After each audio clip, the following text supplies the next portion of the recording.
بسم اللہ الرحمن الرحیم۔ السلام علیکم ورحمۃ اللہ وبرکاتہ۔ ناظرین کرام، ظلم ہے کہ بڑھتا جا رہا ہے۔ اندھیرے اور سیاہ راتیں لمبی ہوتی جا رہی ہیں، گھٹن اتنی کہ سانس لینا بھی دشوار ہے۔ سچ تو یہ ہے کہ جس دن انٹرنیشنل اسلامک اسکالر ڈاکٹر محمد عادل خان کی کربناک شہادت کا واقعہ پیش آیا، میں اسی دن بولنا چاہتی تھی، مگر ہمت نہ ہوئی۔ گاڑی کے اندر کا لہو لہان منظر دیکھا نہیں جاتا تھا۔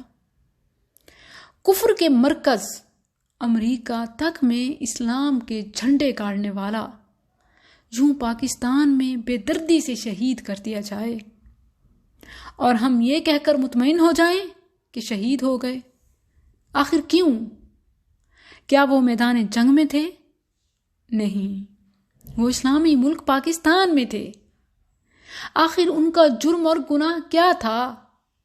صرف یہی کہ انہوں نے صحابہ کرام رضوان اللہ علیہم اجمعین کی گستاخیوں کے حالیہ ہونے والے واقعات کے خلاف تمام مسلمانوں کو متحد کرنے کی کوشش کی۔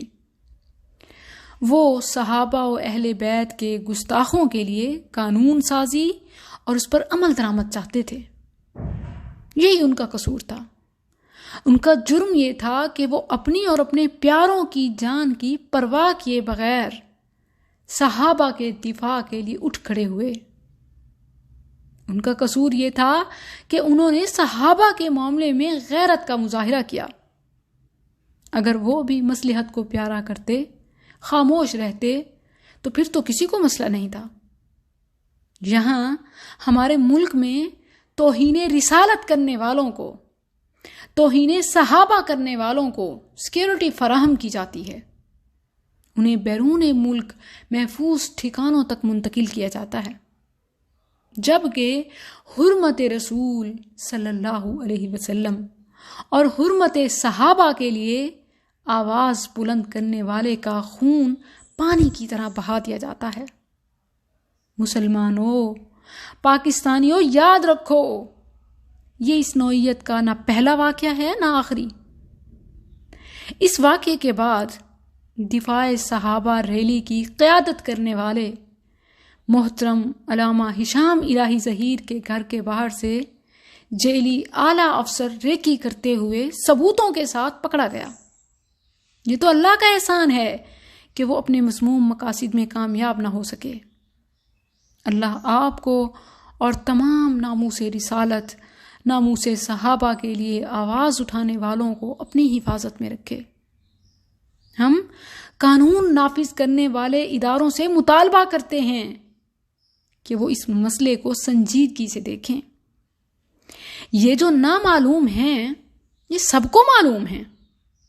ایسے کہا جاتا ہے کہ نامعلوم نے قتل کر دیا، نامعلوم نے اڑا دیا، نامعلوم نے دہشت گردی پھیلائی، نامعلوم نے شہید کر دیا۔ یہ جو سارے نامعلوم ہیں، یہ سب کو معلوم ہیں۔ یہ وہی مخصوص طبقہ ہے جو دفاع صحابہ تحریک اور پاکستان کے امن کا دشمن ہے۔ جب تک ملک سے قادیانیت نوازی اور رافضی نیت نوازی ختم نہیں ہوگی، علماء تو علماء، مسلمان اور پاکستان بھی محفوظ نہیں۔